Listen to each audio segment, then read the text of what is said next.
Saludos, mi nombre es Anthony Cuevas, soy del grupo que tiene a cargo el tema la radiocomunicación y tecnología inalámbrica, a cargo de Anthony Cuevas, su servidor, Ernie Batista Lunas y tenemos a Juan Santa. Yo le estaré dando una breve introducción de lo que es la radiocomunicación. Esta es una forma de telecomunicación que se realiza a través de ondas de radio u ondas hertzianas, lo que a su vez está caracterizada por el movimiento de campos eléctricos y campos electromagnéticos. La comunicación vía radio se realiza a través del espectro radioeléctrico, cuyas propiedades son diversas dependiendo de sus bandas de frecuencia. Así tenemos diferentes tipos de bandas conocidas como baja frecuencia, media frecuencia, muy alta frecuencia, entre otras. Ahora voy a estar dando un poco de algunos objetivos que tenemos que se enlazan a nuestra radiocomunicación. El objetivo de la radiocomunicación no es otro que el establecer un enlace sin cables entre dos puntos que permita la transmisión de información. Esta idea lleva asociada una serie de retos científicos y tecnológicos que de forma sencilla puede resumir y utilizar campos electromagnéticos para que el seno de nuestra sociedad se pueda satisfacer de nuestras necesidades de transmisión de información con la máxima velocidad de transmisiones posibles. Aquí tengo un poquito de la historia de la radiocomunicación y tenemos dos personajes muy importantes en lo que son este tema. Tenemos a Heinrich Rudolf Hertz, que es quien reformuló las ecuaciones de Maxwell para tomar en cuenta el nuevo descubrimiento. Demostró experimentalmente que las ondas electromagnéticas pueden viajar a través del aire libre y del vacío, como habría predicho James Maxwell y Michael Faraday. Construye él mismo en su laboratorio un emisor y un receptor de ondas. Las telecomunicaciones deben su existencia a este científico y por ello, como homenaje, la comunidad científica dio su nombre a la unidad de frecuencia, el hertz o hercio. Decisión que en 1930 tomó la Comisión Electrónica Internacional. Luego a la derecha tenemos a James Clerk Maxwell, quien en 1965, este físico escocés, formuló la teoría clásica del electromagnetismo, deduciendo así que la luz está hecha de campos eléctricos y magnéticos que se propagan por el espacio, teoría que llevó a la predicción de la existencia de las ondas de radio y o las radiocomunicaciones. Aquí tengo un poquito que tiene que ver acerca de los canales de radio, que en esta parte vamos a tratar de analizar el trayecto entre distintos puntos del transmisor y el receptor, así a diferencia del concepto de porción del espectro donde se realiza la transmisión. Se puede definir canal como el enlace entre dos puntos de un trayecto de comunicaciones. Este canal se puede describir a través de sus propiedades, como podemos ver aquí tenemos la propiedad lineal, la recíproca y la invariante en el tiempo.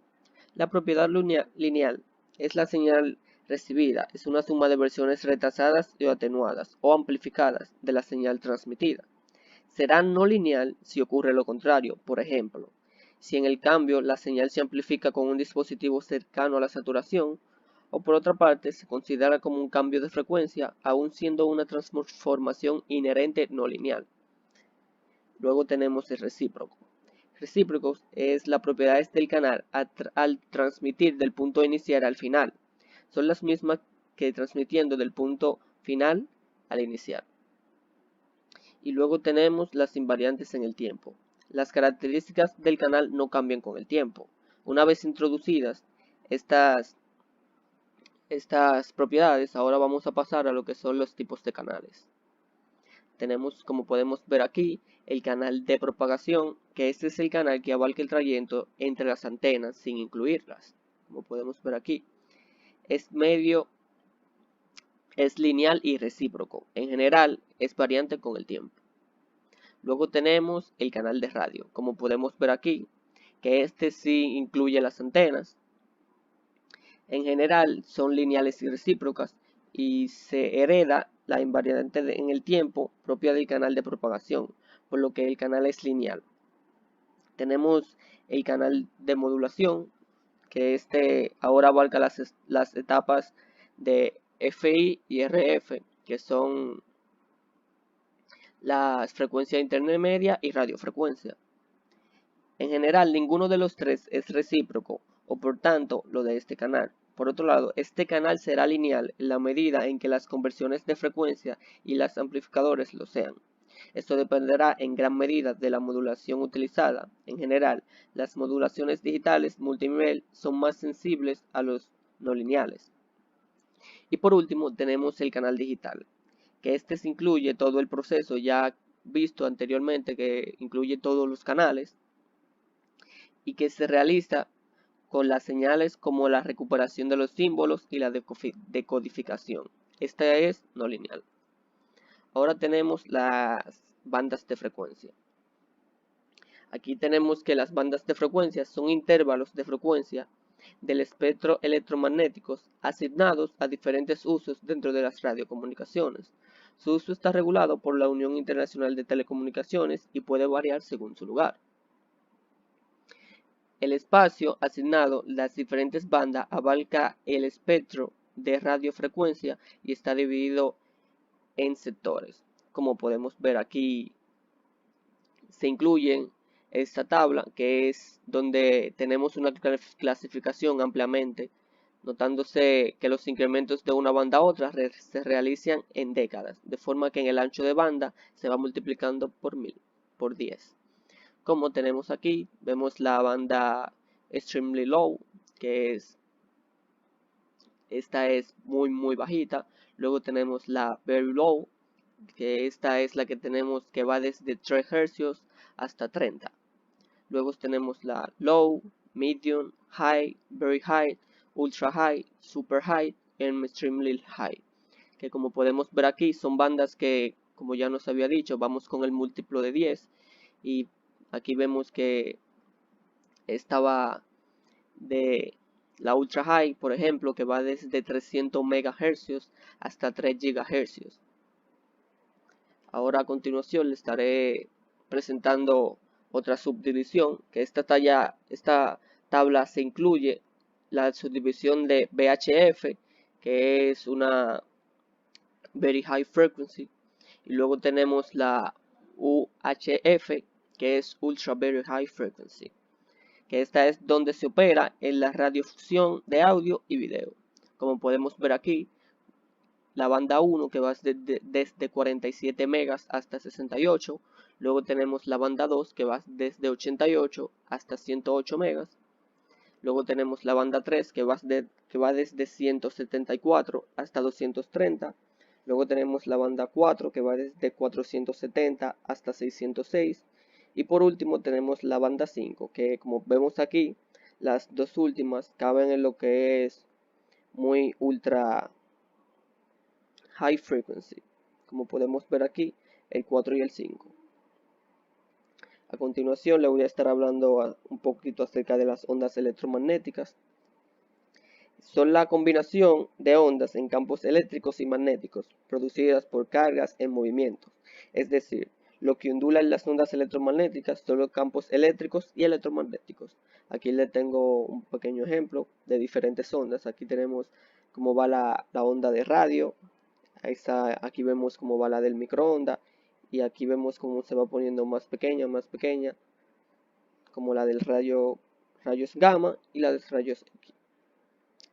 Por aquí tenemos un poquito de lo que tiene que ver con las ondas. Tenemos la amplitud, periodo y longitud de onda. Como vemos aquí, la amplitud indica la altura de la onda respecto a la posición de equilibrio. Luego tenemos el periodo, que es tiempo que tarda en recorrerse un ciclo, y la frecuencia es el número de ciclos por segundo. Por lo tanto, es la inversa del periodo. Y luego tenemos la longitud de onda, que es la distancia que separa dos puntos homólogos de una onda con la onda siguiente, como podemos ver aquí. Luego tenemos la propagación de las ondas. Aquí tenemos la propagación de las ondas de radio. Las ondas de radio emitidas desde la Tierra se propagan por la atmósfera. Al ser esta un medio no homogéneo, aparecen llamados fenómenos de refracción, reflexión y difracción, como podemos ver aquí. Ahora se los voy a estar definiendo. Tenemos la refracción, que es un fenómeno que consiste en el cambio de dirección que experimentan las ondas al atravesar capas con distintas propiedades. Luego tenemos aquí la reflexión, que esta es el cambio que experimenta la onda al chocar contra un objeto que no puede atravesar. Y tenemos la difracción, que es la propiedad mediante la cual la onda rodea los obstáculos. Ahora aquí vemos el efecto de estos fenómenos en la propagación de las ondas de radio. Al emitirse estas por medio de una antena, se pueden dar dos tipos de ondas, las directas o terrestres y las ondas espaciales. Transmisión y recepción.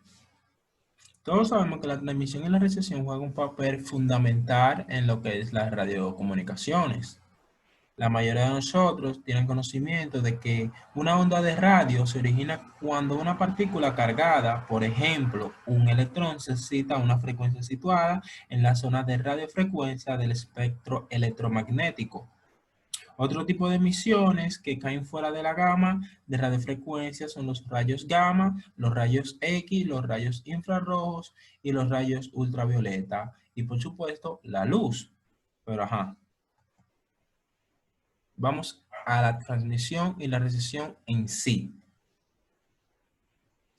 Todos sabemos que el emisor, o sea, quien envía el mensaje, en este caso tenemos la transmisión, tiene como función producir una onda portadora cuyas características son modificadas en función de las señales, ya esta sea audio o sea video a transmitir. Propaga la onda portadora así modulada. El receptor, quien recibe el mensaje, capta la onda y la demodula para hacer llegar al espectador, auditor, tan solo la señal transmitida. Sistemas AM y FM. Primero tenemos la amplitud modulada, mejor conocida como AM. El sistema de modulación de amplitud, mejor conocido como AM, en este la señal de baja frecuencia, por supuesto, se superpone a la amplitud de ondas hertzianas, portadoras, las cuales son de altas frecuencias. Esto se logra multiplicando las señales. Las bandas de las radiofrecuencias están comprendidas entre 535 y 1705 kHz, en las que transmiten las emisoras de radios nacionales para transmitir su programación a varias ciudades o regiones del país. En segundo puesto tenemos las frecuencias moduladas FM, mejor conocidas. Mientras que en el sistema de modulación de frecuencia la señal original es superpuesta o frecuencia de la onda portadora. Como resultado, la señal resultante varía ligeramente su frecuencia dependiendo de su contenido. En aplicaciones analógicas, la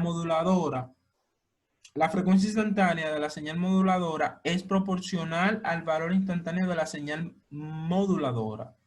Se pueden enviar datos digitales por el desplazamiento de la onda de frecuencia entre un conjunto de valores discretos, modulación conocida como modulación por desplazamiento de frecuencia. Las bandas de radiofrecuencia están comprendidas entre 88.1 hasta 108.1 MHz.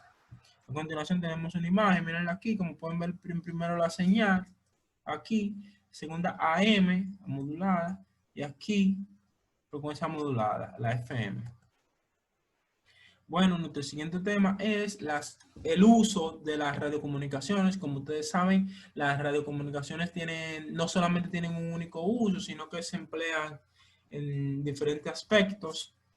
En este segmento estaremos desarrollando algunos de esos aspectos. En primer lugar, tenemos la radioayuda. Uno de sus primeros usos fue en el ámbito naval para el envío de mensajes en código Morse entre los buques y tierra o entre buques. Actualmente también se usa en la aeronavegación, como pueden ver aquí en la imagen. Esto es una estación de radioayuda. También eso lo usamos, como lo pude mencionar en la aeronavegación, los aviones tienen bases que los guían por medio por este medio. Como le dije, su primer uso estuvo en el área naval, como podemos ver, por ejemplo, en la película a veces, que cuando hay tormentas y cosas se hace imposible la comunicación en el mar, es debido a que la tormenta y los rayos cortan la comunicación. O sea, no es posible que lleguen las ondas. En segundo puesto tenemos la radiodifusión AM y FM. Un poquito de historia es que las primeras transmisiones regulares del mundo comenzaron el 27 de agosto de 1920, hace aproximadamente 99 años, y esto fue en Argentina. Antes de la llegada de la televisión, la radiofusión comercial incluía no solo noticias y música, sino dramas, comedias, shows, variedades, concursos y muchas otras formas de entretenimiento. También podemos decir que actualmente la radio es el medio en el que algunos de los géneros de periodismo clásico alcanzan su máxima expresión. Aquí tenemos la imagen de la FM, el tipo de onda y la FM. Y la FM. Bueno, también tenemos lo que es la televisión, que creo que es el más popular de todos, ya que todos tenemos aún por lo menos unos en nuestros hogares. La televisión a principios del siglo XIX fue analógica totalmente y su modo de llegar a los televidentes era mediante el aire con onda de radio en las bandas de VHF y UHF. Bueno, pero pronto salieron las redes de cables que distribuían canales para todas las ciudades. Esta distribución también se realizaba con señal analógica. Las redes de cables debían tener una banda asignada, más para proteger la sintonía de los canales que llegan por el aire, juntos con lo que llegan por cable. En los años 1990 aparecen los sistemas de alta definición, High Definition, primero en forma analógica y luego en forma digital. También tenemos otra que es muy interesante, la cual se le puede llamar radioafición. Esta, considerada hoy en día como la primera red social, es una actividad que es tanto una afición como un servicio en el que los participantes utilizan varios tipos de equipos de radiocomunicaciones para comunicarse con otros radioaficionados para el sistema público, la recreación y la autoformación. Por último y no menos importante, tenemos las redes inalámbricas. El término red inalámbrica se utiliza en informática para designar la conexión de nodos sin necesidad de una conexión física, ya sean cables. Esta se da por medio de ondas electromagnéticas. La transmisión y la recepción se realizan a través de puertos. Una de sus principales ventajas es notable en los costos, ya que se puede eliminar el cable Ethernet y conexiones físicas entre nodos, pero también tiene unas desventajas considerables, ya que este tipo de red se debe tener una seguridad mucho más exigente, robusta, para evitar a los intrusos.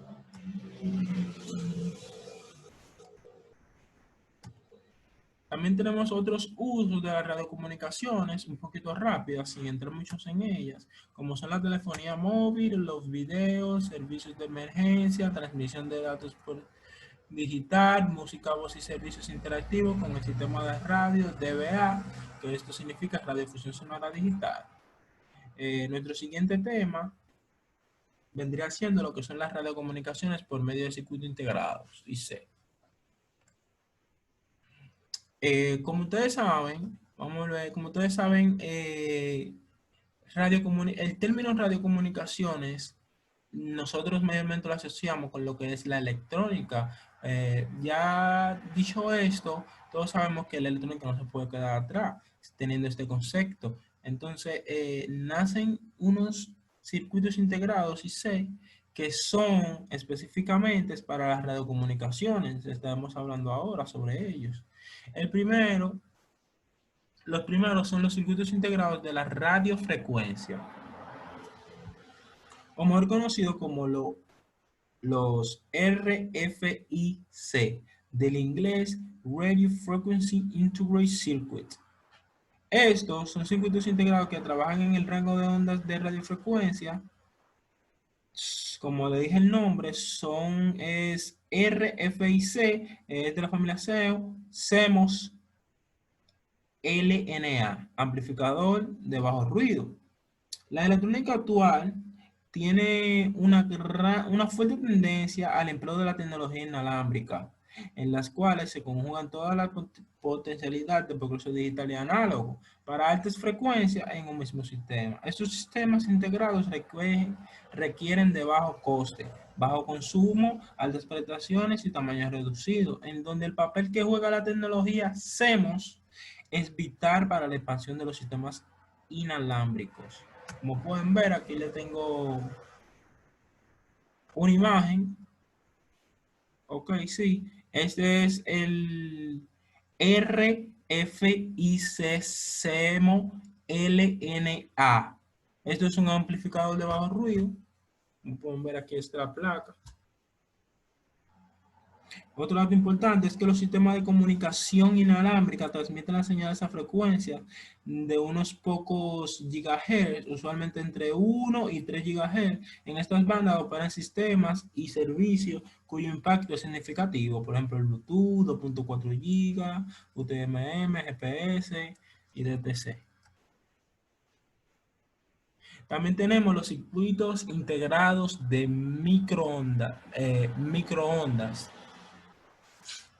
Del inglés, las siglas en inglés son MIC. Esto es lo que significa en inglés. Los circuitos integrados de microondas, MICs, se basan en el funcionamiento de las líneas de transmisión debido a tener en cuenta todos los factores que intervienen en la misma. Estos pueden ser los factores de propagación y atenuación, la impedancia característica y la potencia. Otro dato importante es que esta tecnología se basa en el uso de las líneas de transmisión plana, como es el caso del Straight Line, la cual posee la ventaja de poder combinar las diferentes funciones de varios circuitos sin usar ningún tipo de conector. Como pueden ver aquí en la imagen, todas las antenas están conectadas sin tener algún tipo de conector. Esta fue mi explicación. Un placer.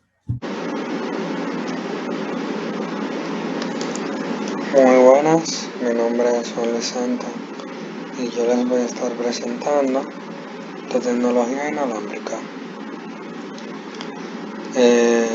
Primero que nada vamos a definir la tecnología inalámbrica.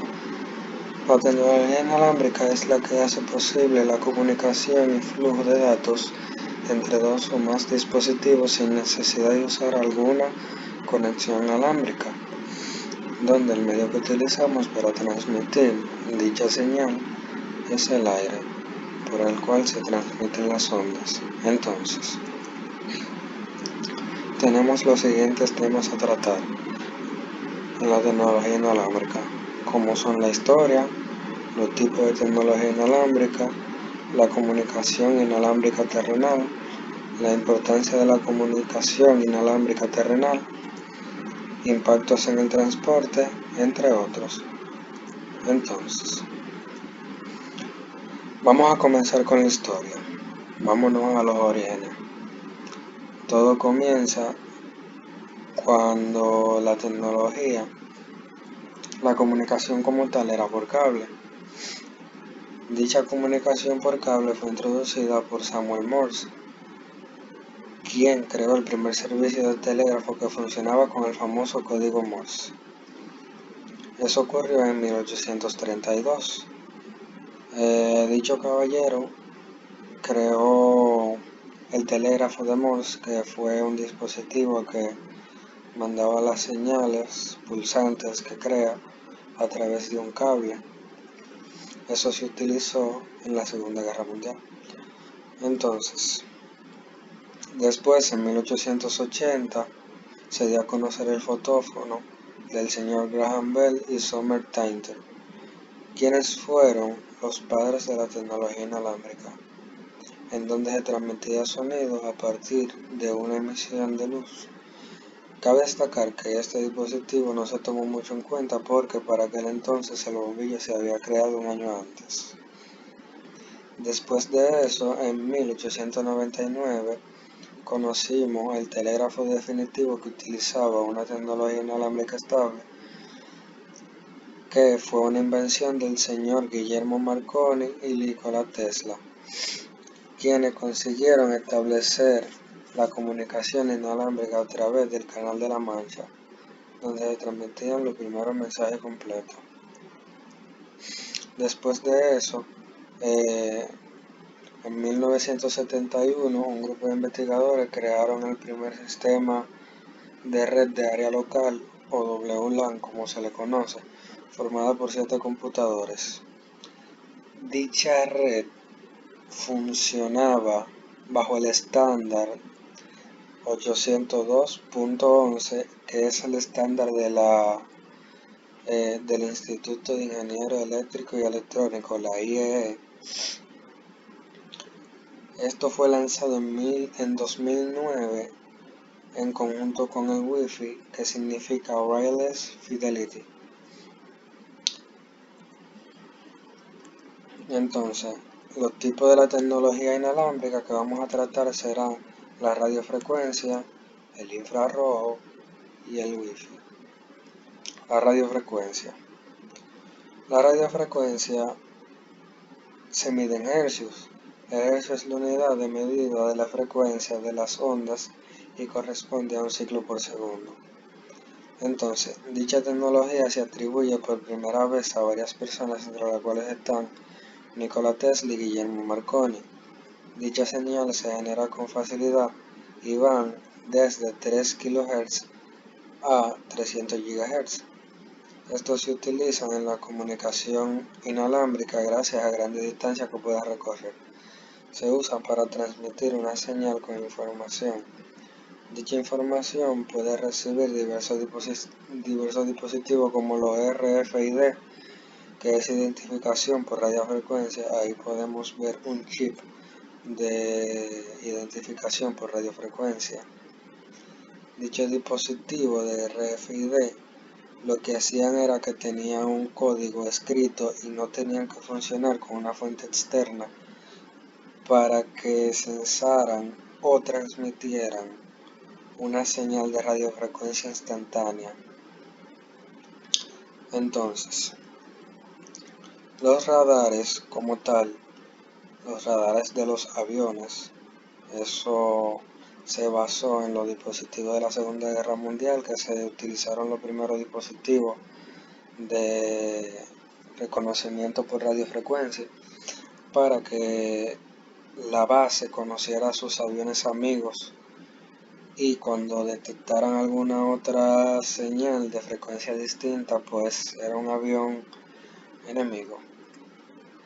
Los radares, como por ejemplo el radar del Aeropuerto Internacional de las Américas, funciona con esta tecnología donde los aviones tienen un chip de RFID que le hace saber cuál es el avión que pertenece a la base aeronáutica y cuál no. Todos los sistemas de radiofrecuencia como tal constan de 2 partes fundamentales, la que es el emisor y el receptor. Entonces, las señales de radiofrecuencia se pueden denominar de la siguiente forma, como se puede ver ahí: frecuencia muy baja, frecuencia baja, media, alta, muy alta, ultra elevada, super elevada y extremadamente alta, donde las longitudes de onda son básicamente imperceptibles por el ojo humano, porque el ojo humano, lo aplicaremos a continuación, tiene cierto rango de visión de la longitud de onda. Dichas señales de frecuencias como tal se transmiten a través de cables de fibra óptica, por ejemplo, cables coaxiales, cables radiantes. donde los cables coaxiales, si podemos hacer alusión a los televisores antiguos, son los que llevan la señal de frecuencia a los televisores como tal. Entonces, sus aplicaciones se aplican en el sector ferroviario o de transporte, se aplican en los dispositivos de comunicación como son los radares, las antenas, etc. Y se aplica también en la industria alimentaria, como por ejemplo se utilizan hornos y microondas de radiofrecuencia. Los infrarrojos. Los infrarrojos se componen de ondas electromagnéticas que también se producen en la luz del sol, ¿verdad? Entonces, dichos infrarrojos se descubrieron en 1800. Al momento de su descubrimiento, se colocó un termómetro con el fin de emitir el calor,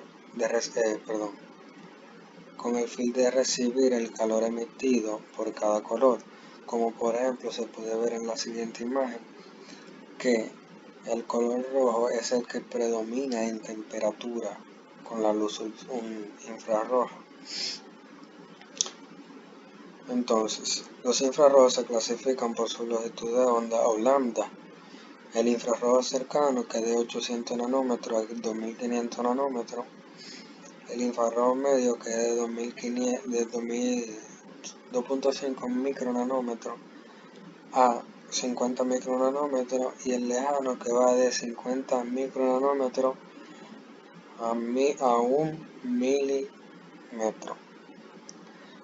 Entonces, cabe destacar que la luz infrarroja no la podemos apreciar con la vista, porque el ojo humano solo tiene una capacidad de ver una longitud de onda de 700 a 780 nanómetros, quiere decir que el infrarrojo cercano, que es del corto alcance, como puede ser el de los televisores comerciales, pues dicho infrarrojo no podemos percibirlo con los ojos. Entonces, el infrarrojo en la industria. El infrarrojo tiene bastante versatilidad en la industria y es bastante recomendado. Se utiliza en las cabinas de pintura, es decir, en la industria automotriz, en la industria de los materiales textiles como plástico y revestimiento, por ejemplo, como pueden ser los hornos y la máquina moldeadora. Cabe destacar que con los hornos hacen alusión a la eficiencia energética, ya que los hornos convencionales funcionan con unos sistemas de gas que funcionan por convección, entonces ya se sabe. También funcionan en la industria de los circuitos, es decir, la soldadura infrarroja, que es más precisa que la soldadura por calor. Entonces pasamos al siguiente slide, que es el Wi-Fi o el Wi-Fi. Es una tecnología que permite la interconexión inalámbrica de dispositivos electrónicos y permite compartir datos inalámbricamente entre varios dispositivos distintos. El Wi-Fi como tal surge de una alianza, es decir, una organización que se llama la Wi-Fi Alliance, que sigue los estándares de la IEEE, dígase la norma 802.11. Cabe destacar también que dicha conexión inalámbrica estaba relacionada para ese entonces con la red inalámbrica de área local, es decir, la WLAN. Se llama lancia Wi-Fi porque las empresas como Nokia, Lonzen Technologies, entre otras, se unieron para crear una red como mecanismo de conexión inalámbrica entre varios dispositivos. El Wi-Fi en la industria. En la industria se suele utilizar una red de área local inalámbrica, también conocida como WLAN. Dichas redes utilizan las ondas de radio para llevar la información a diversos puntos, donde disponemos de varios módulos distintos, como por ejemplo el WLAN 5100, que es de la Phoenix Contact, es un módulo de punto de acceso compacto de la Phoenix Contact para el armario de control de cajas de distribución.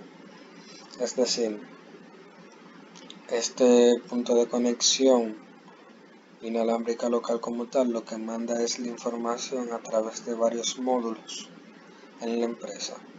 También podemos ver otro punto de acceso como es el de la serie Scalance de Siemens, el que se puede ver más grande es el Scalance 780 y el más pequeño es el 740, los cuales son muchísimo más eficientes que de la Phoenix Contact porque tienen una velocidad de procesamiento o de paso de datos de 450 megabits por segundo. Entonces, es importante utilizar las redes inalámbricas en la industria porque, por ejemplo, en las industrias automotrices podemos ver que se utilizan mucho actualmente los robots para el ensamblaje. Dichos robots se pueden actualizar directamente desde una computadora y se envía la señal de forma remota. La importancia de la comunicación inalámbrica terrenal.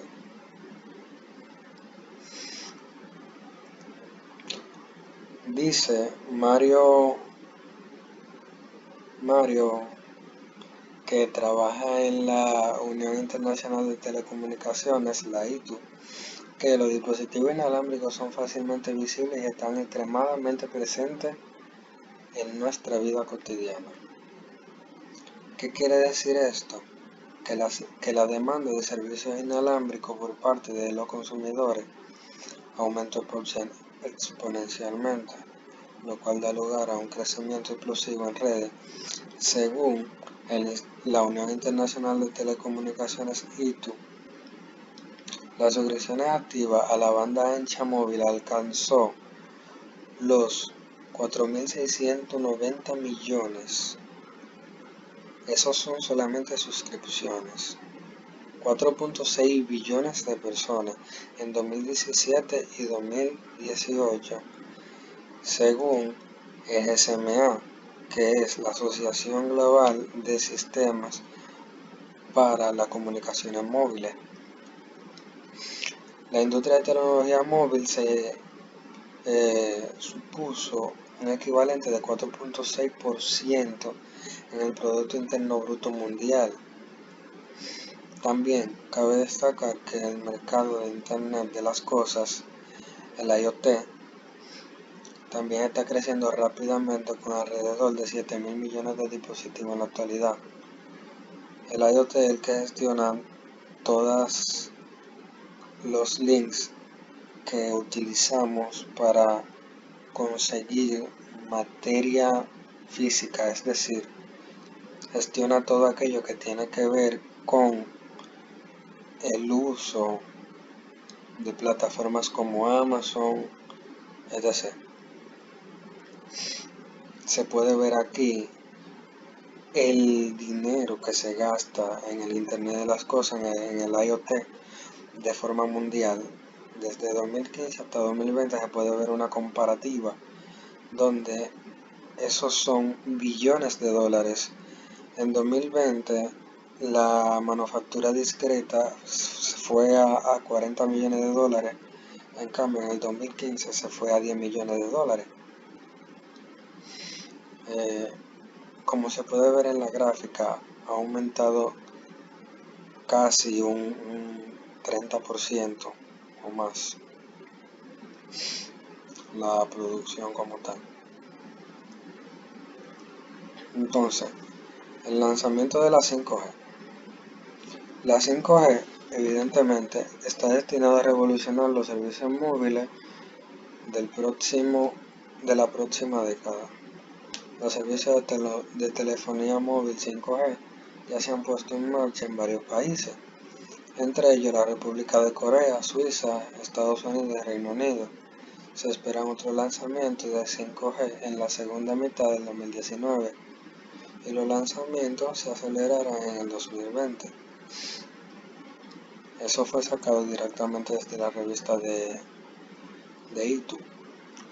Entonces, cabe destacar que la reforma para la implementación de la 5G, China llevaba la delantera, en donde China Mobile, que es una agencia de comunicación de origen asiático, tenía ya 900 millones de clientes para ampliar la red 5G de forma masiva en las grandes ciudades de China. Eso se vio cuando el implemento de la tecnología 4G, una carrera que Estados Unidos ganó, donde se generaron 4.7 millones de empleos y hubo inversiones de 475 mil millones de dólares.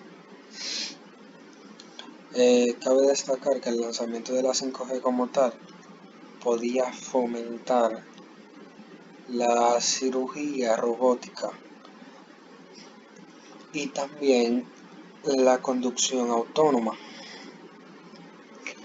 Para las reformas como tal que se tuvieron que hacer para el lanzamiento de la 5G, se puede ver ahí un estimado del impacto en dinero, en dólares como tal, de las reformas, donde se gastaron 275 millones de inversión que se espera para desarrollar la 5G, 500 millones de expectativa de crecimiento económico con el desarrollo de la misma industria y 3 millones de empleos nuevos. Quiere decir que la 5G fue un asunto revolucionario. Dice ahí, solo en 2018 la industria móvil contribuyó con 3.9 billones de dólares al Producto Interno Bruto Mundial y añadió 510 millones de dólares a la finanza pública de todo el mundo. Ahora vamos a ver los impactos en el transporte de la comunicación de la tecnología inalámbrica, donde hay cerca de 1.400 millones de automóviles en todo el mundo, con un aumento medio anual de 4%. Los sistemas inteligentes de transporte representan la integración de tecnología de la información y aplicaciones que pueden reducir el número de muertes de peatones, conductores y pasajeros. Por lo tanto, para emplear la seguridad y eficiencia vial se ha implementado el proceso de reforma en 3 generaciones. La primera generación, que es la que estamos viendo en la imagen, se trata de los sistemas electrónicos de peaje que ya se implementó aquí en República Dominicana. La segunda generación es la aparición de sistemas de comunicación especializados como los radares para evitar colisiones y las aplicaciones de localización del automóvil.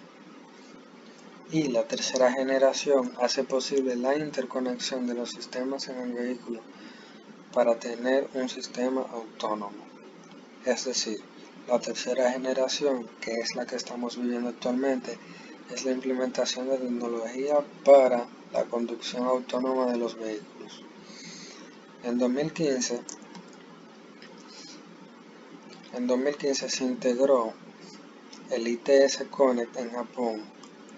El ITS Connect gestionó la comunicación vehículo a vehículo y de vehículo a infraestructura. Dicha conexión se denominó el V2X, el cual incluye información como las señales de tráfico, presencia de vehículos, donde se esperaba que esta tecnología se redujera al 40% de los accidentes.